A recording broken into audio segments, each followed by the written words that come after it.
ভিডিঅ'টো চালেই গম পাব কেনেকুৱা মানে দুখ লগা কথা। এটা তিনিজন গুলি লাগিছে, এইটো চাৰে গুলি লাগিছে। Hello' friends, welcome to Mansoor blog. আজি আমি আপোনালোকক এখন ভিডিঅ' দেখুৱাবৰ কাৰণে চেষ্টা কৰিম।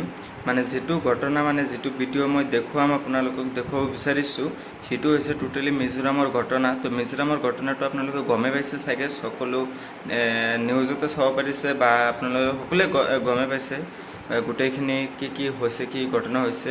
তো সেইখিনি মই আপোনালোকক গোটেইখিনি মানে দেখুৱাৰ কাৰণে চেষ্টা কৰিম। তো মই যিহেতৰ ঘৰৰ ভিডিঅ'টো দেখুৱাম, মানে যিহেতৰ ঘৰৰ অৱস্থাটো দেখুৱাম। সেইটো হৈছে আমাৰ ঘৰৰ ওচৰ চুবুৰীয়া খুৰা হয়, ক'বলৈ গ'লে মানে খুৰা হয় ওচৰ চুবুৰীয়া। তো এইটো আমাৰ কাৰণে মানে বহুত দুখ লগা কথা, যিটো নেকি আমাৰ কাৰণে ইমান কষ্ট কৰি, ইমান দিন ৰাতি কষ্ট কৰি আছে। মানে আমাক নিৰক্ষণ দিয়াৰ বাবে, মানে অকল এইটোৱে কথা যে আমাক নিৰক্ষণ দিয়াৰ বাবে তেখেতসকলে মানে কিমান কষ্ট কৰি আছে, কিমান কষ্ট কৰি দিন ৰাতি ক'ত আছে, ক'ত খাইছে নাখাইছে, মানে কিমান কষ্ট কৰি মানে আমাক নিৰক্ষণ দি আছে। আৰু নিৰক্ষণ দিব যায় নিজৰ জীৱনে গুচি যাই আছে। কিমান মানুহ আছে যে শ্বহীদ হৈ আছে, কিমান মানুহ আছে মৰি আছে, সেইটো লৈ আমি অলপ ভাবিব লাগে। তো আমি ভাবিও আছোঁ, তো আপুনিও ভাবি আছে। তো এইটো লৈ অলপ ভাবিব, চাওক কেনেকুৱা অৱস্থা, কেনেকুৱাকৈ মানে কিমান ঘৰৰ মানুহ মৃত্যু হৈ গ'ল, শ্বহীদ হৈ গ'ল।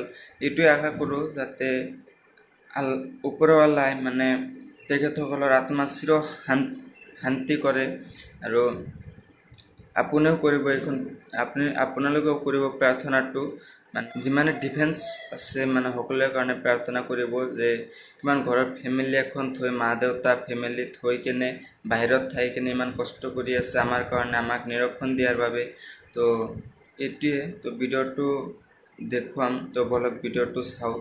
তো ভিডিঅ'টো ফুল চাব, আৰু ভিডিঅ'টো চালেই গম পাব কেনেকুৱা মানে দুখ লগা কথা।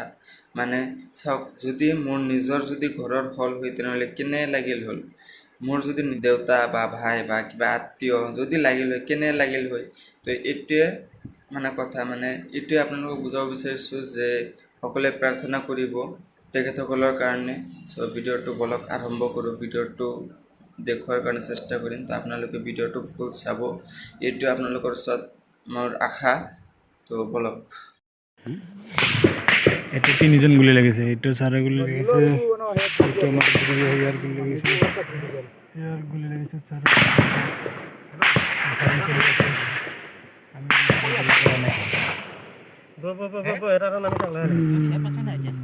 তোমরা কই নিচে দিকে নামিয়ে গেছো কেন? সেম নহয় কামান খিনি মন তলত আছে নি? মই কি নাই এই বস্তুটো বেয়া শিকানো কেউ নামতে পারে না। সেম আছে না বুঝি সেম না?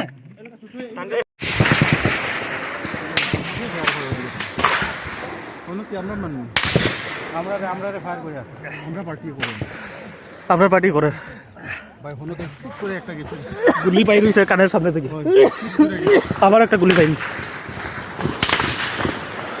ঠান্ডা হয়ে যাও মরবো, তারা মরবো কিন্তু।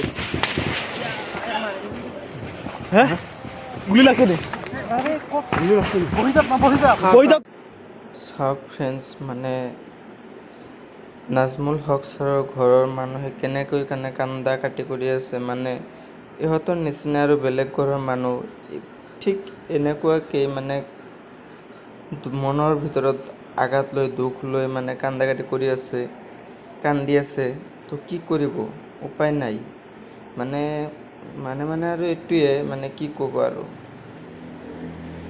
উপায় নাই।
আৰু লগতে মাস্ক লৈ আহিব। মাস্ক নগৰ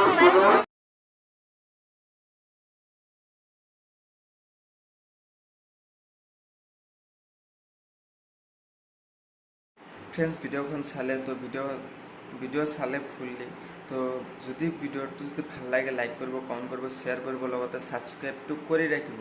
তো মোৰ আশা এইটোৱে আপোনালোকে মোক ছাপোৰ্ট কৰিব আৰু আপোনালোকে মোৰ লগতে থাকি যাব, ছাবস্ক্ৰাইব কৰি আৰু লাইক কৰি, কমেণ্ট কৰি, শ্বেয়াৰ কৰিব। আৰু লগতে আপোনালোকৰ ওচৰত মোৰ এটাই আশা, আপোনালোকে মোক ফুলফিল নিজৰ ভাই বুলি ছাপোৰ্ট কৰি আগুৱাই যোৱাৰ কাৰণে মানে সহায় কৰিব। চ' thank you.